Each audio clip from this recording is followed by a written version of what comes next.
In this lesson, we'll focus on the next step for our concept sketch and how it can be refined and polished into a finished piece. Okay, so I've got the Lesson 9 Begin file open here in front of me. If you want to open that up, you'll be able to follow along. So I believe I showed you these sketches earlier in this course. This is the concept sketches that I did for our Woody's Barbecue logo. So you can actually kind of follow my progress with these sketches.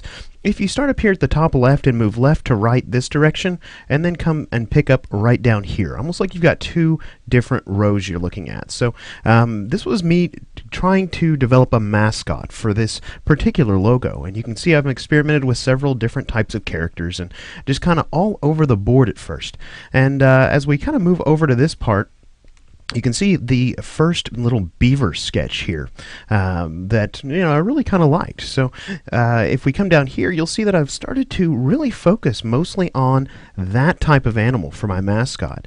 And there's a few other ones sprinkled in, but you can see that I've pretty much settled on that. So as I've settled on that, you'll see here me starting to play with different arrangements and different types of logos for this particular identity. Now, as you begin to sort of feel like you have a solid direction through your concept sketches, then you can begin to refine those sketches. You can begin to draw and redraw if needed, and just spend more time focusing on that specific idea. So you can see my specific idea here is Woody the Beaver, and I've started playing with him in different locales around the type for this logo, and right here is pretty much the final pencil sketch that I worked from to create the logo. In this sketch you can see that I've kind of used a cutout of a wood stump as the background. I've placed Woody here above the type that says Woody, and in this case, I didn't even bother to actually sketch barbecue down below, just simply because I knew that once I got this sketch into Illustrator, I was going to be using some sort of a typeface for that. So this right here was pretty much the final pencil sketch. Now, the next step in terms of refinement, pretty much there's not going to be a black and white answer for this. There's not going to be a right or a wrong way to do it, as long as you're spending more time refining. So in this particular case, let me just kind of expand this layer out and show you. What I've done here is I took that sketch into Photoshop and I created some really clean inked line work for components here. You can see that I've done that for Woody, and I've also done that for the wood stump. Now from here, this went into Adobe Illustrator, where I proceeded to build out the final logo right here. Now this is how I handled this particular logo, but like I said before, there's really not a wrong way or a right way in terms of the steps to take for refining a concept sketch. Let me show you a little different example here, and this one will be based on a character. So in this case, let me just hide this and bring in this layer. You can see that I started this character out doing obviously measuring the number of heads tall, but if we come over here and let me bring in Sketches 1, you can see that I'm focusing on the pose of the character. This was for our female hero character that actually went through and actually is a 3D asset in our library now as well.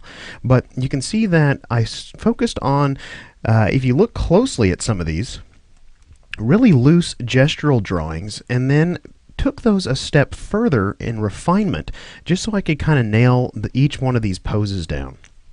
I'm not focusing on details like the hands or the toes or the face or anything like that really, but mainly just on the pose itself. So this is those gesture drawings that I showed you earlier in this course taken a step further for me. So I've done several of these here. Sketches 1, Sketches 2, and Sketches 3 all contain different poses or potential poses for this character.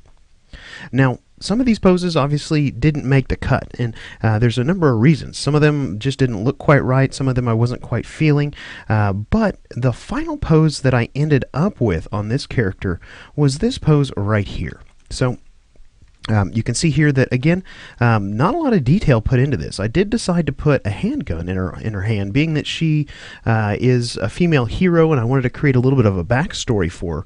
We actually have a course in our library on actually creating her from start to finish. So Let's go ahead and show you kind of the next step that I took in her development, though, was I took this particular pose sketch that I did, and I took it a little bit further. And you can see that, let me go ahead and hide that. You can see that what I've done is I painted a base flesh tone on top of her. I've also detailed out her face and the handgun here. Now, what this allowed me to do is treat her like almost like a paper doll. If you remember those as a kid growing up, I don't know if you've ever experienced those, but I know that I remember seeing those as a child. That allowed me to basically pick and choose the attire that she was wearing, and there was a number of different wardrobe options that I experimented with, but with this particular character, this was sort of the final image that we went with. So she's you can see here that she's got pants and a kind of a utility belt, and then kind of this strange vest-like structure with an undershirt underneath it. So this is the process of refinement that I went through on this female hero character, taking her from simple concept sketches all the way to a finished piece of concept art that I could go ahead and hand off to, in this case, Justin, our lead modeling instructor, so he could begin sculpting her in a sculpting package. I believe he'd used ZBrush. Alright, great. So if you're actually interested in checking those courses out, the course that I took this particular character from simple concept sketch all the way to finished piece of concept art was titled Capturing the Essence of a Character in Photoshop. Check it out in our library if you're interested.